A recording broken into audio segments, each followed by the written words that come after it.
Audit firm Mazars to verify Kucoin's proof of reserves. Crypto exchange Kucoin hired the international accounting firm Mazars for a third-party audit of its proof of reserves, POR.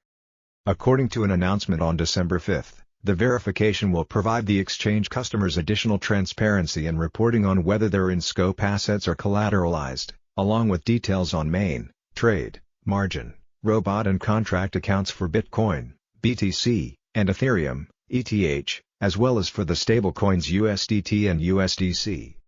The report should be available on Kucoin's official website within a few weeks.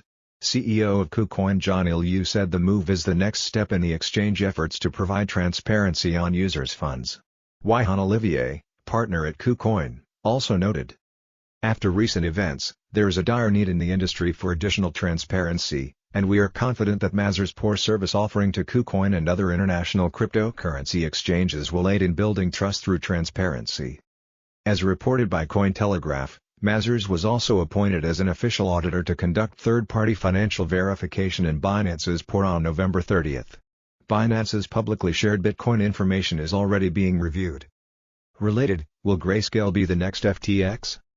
Headquartered in Paris, the international accounting firm previously worked for former United States President Donald Trump's company. According to reports, the firm cut ties with Trump and his family in 2022.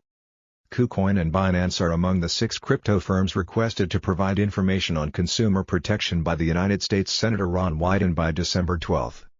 Wyden requested Binance, Coinbase, Bitfinex, Gemini, Kraken and Kucoin information on subsidiary companies, safeguards of consumer assets, use of customer data, and guards against market manipulation. The senator argued that crypto users with funds in FTX had no such protections as those offered by banks or registered brokers under the Federal Deposit Insurance Corporation or Securities Investor Protection Corporation.